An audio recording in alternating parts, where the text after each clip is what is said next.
Hello guys, ഉച്ചയായാലേ വിശക്കുന്നില്ലേ? നമുക്ക് പെട്ടെന്നൊരു മന്തി ഉണ്ടാക്കിയാലോ? അതിനായിട്ട് 1 kilo chicken, 1.5 spoon pepper powder, 1 spoon ചെറിയ ജീരകം പൊടിച്ചത്, 1 നാരങ്ങ, കുറച്ച് colour powder, 4 piece of chicken cubes. അപ്പോൾ ഇതിൽ 2 ചിക്കൻ ക്യൂബ്സ് ഇപ്പോൾ യൂസ് ചെയ്താൽ മതി. 1 ക്യാപ്സിക്കത്തിൻ്റെ പകുതി, കുറച്ച് മല്ലിയില, പുതിന, ഒനിയൻ, 1 ഒനിയൻ മതി, പിന്നെ 3-4 പച്ചമുളക്.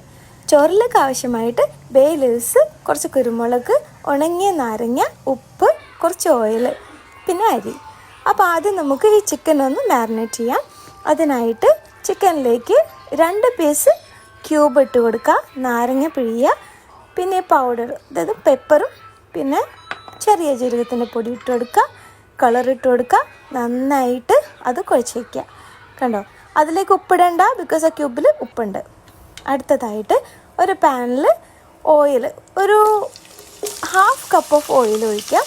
അതിലേക്ക് നമ്മൾ ഒണിയൻ ഇട്ടിട്ട് നന്നായിട്ട് ഗോൾഡൻ കളറിൽ ഇങ്ങനെ ഫ്രൈ ചെയ്തെടുക്കുക. എന്നിട്ട് ആ ഒണിയൻ മാറ്റി വെക്കുക, അതിപ്പോൾ ആവശ്യമില്ല. അങ്ങനെ ആ ഓയിൽ നല്ല പോലെ ആ ഒരു ഒണിയൻ്റെ ഫ്ലേവറൊക്കെ വന്നിട്ടുണ്ടാകും. അതിലേക്ക് നമ്മൾ ആ 1/2 ക്യാപ്സിക്കം അരിഞ്ഞതും മല്ലിയില, പുതിന, ഈ ക്യൂബും കൂടി ഇട്ട് കൊടുക്കുക. ഞാൻ ഗ്യാസ് ഓഫ് ചെയ്തിട്ടാണ് ഇത് ഇട്ടിരിക്കുന്നത്, അത് പ്രത്യേകം ശ്രദ്ധിക്കുക. അതിനുശേഷം നമ്മൾ മാരിനേറ്റ് ചെയ്ത ഈ ചിക്കൻ ഇതിലേക്ക് ഇട്ട് കൊടുക്കുക. ഇത് ഗ്യാസ് ഓഫ് ചെയ്തിട്ടാണെന്ന് ഞാൻ പറഞ്ഞു. ഇതിങ്ങനെ ഒരു മണിക്കൂറൊക്കെ ഇരുന്നിട്ടുണ്ടെങ്കിൽ നല്ലതാണ്. ഇല്ലാന്നുണ്ടെങ്കിൽ നമുക്ക് അപ്പോൾ തന്നെ ഗ്യാസ് ഓൺ ചെയ്തിട്ട് ചെയ്യാവുന്നതുമാണ് കേട്ടോ. അപ്പോൾ ഇരിക്കുന്തോറും അതിന് കുറച്ച് ടേസ്റ്റ് കൂടും. പിന്നെ സമയമില്ലാന്നുണ്ടെങ്കിൽ നമുക്ക് വേഗം ചെയ്തെടുക്കാം. അങ്ങനെ ഇത് മൂടിയിട്ട് ഇത് വേവിച്ചെടുക്കാം. അപ്പോൾ ഇതൊന്ന് കുറച്ച് കഴിയുമ്പോഴത്തേക്കും തിരിച്ച് ഒന്ന് ഇട്ട് കൊടുക്കണം. അപ്പോഴേക്കും അടുത്ത സ്റ്റവിലേക്ക് നമുക്ക് എന്ത് ചെയ്യാം, ചോറിനായിട്ടുള്ള വെള്ളം വെക്കുക കേട്ടോ. അപ്പോൾ അതാ നമ്മളിതിടക്ക് ഒന്ന് തുറന്നിട്ട് തിരിച്ച് മറിച്ചൊക്കെ വേവിക്കുക. അതാ നമ്മുടെ ഡ്രൈ ലെമൺ സംഭവങ്ങളൊക്കെ ഇവിടെ റെഡിയാണ്.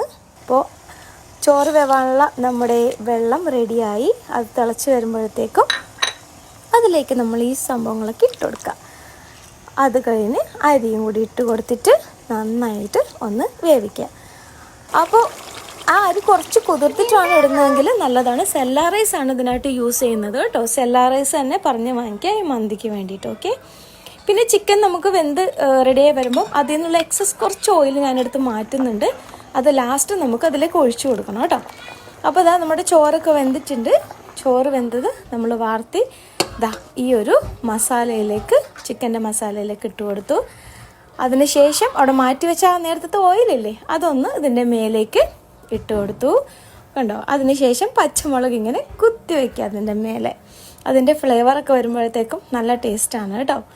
അപ്പോൾ അങ്ങനെ നമ്മളത് കുത്തി വെച്ച് കൊടുത്തു. അപ്പോൾ ചെറുതായിട്ടൊന്ന് മസാലയൊക്കെ ആയിട്ട് ഞാൻ ഇച്ചിരി ചോറ് മിക്സ് ചെയ്തിട്ട് അതിൻ്റെ മേലെയും കൂടി ഇട്ടിട്ടോ ആ മസാല എടുത്തിട്ട്.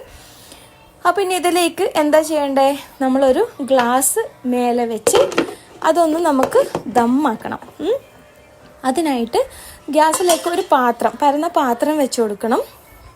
പിന്നെ നമ്മൾ ഇതിലേക്ക് കുറച്ച് സ്മോക്കി ടേസ്റ്റ് വരാനായിട്ട് ഒരു പീസ് ചാർക്കോൾ എടുത്തിട്ട് കത്തിച്ചു. ഇതാ ഇതിൻ്റെ ഉള്ളിലേക്ക് ഒരു ഗ്ലാസ് ഇറക്കി വെച്ചു. എന്നിട്ട് കത്തിച്ച ചാർക്കോൾ അതിനകത്ത് വെച്ചിട്ട് അതിലേക്ക് കുറച്ച് വെളിച്ചെണ്ണ നമ്മൾ ഒഴിച്ചു കൊടുക്കും.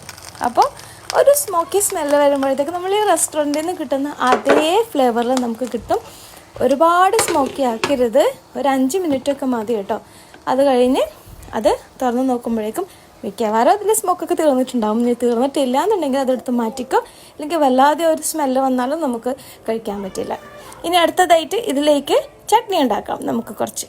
അപ്പോൾ അതിനായിട്ട് തക്കാളി, 2 പച്ചമുളക്, 1 പീസ് വെളുത്തുള്ളി, കുറച്ച് ഉപ്പ്, കുറച്ച് പുതിന, 1 പീസ് ഒണിയൻ, ഇതെല്ലാം കൂടി എടുത്തിട്ട് മിക്സിയിലിട്ട് കുറച്ച് വിനേഗറും ചേർത്ത് നന്നായിട്ട് അരയ്ക്കുക. അത്രേ ഉള്ളൂ. ആ പേസ്റ്റ് നല്ല ടേസ്റ്റാണ് കേട്ടോ. നമുക്ക് കിട്ടുന്ന അതേ ആ ഒരു ടൊമാറ്റോ ചട്നി. പിന്നെ ഞാൻ അതിൻ്റെ കൂടെ കുറച്ച് പുതിനയും തൈരും ഉപ്പും കൂടി ചേർത്ത് അതും വെച്ചിട്ടുണ്ട്. കഴിച്ച് നോക്കണം, ഫീഡ്ബാക്ക് അറിയിക്കണം.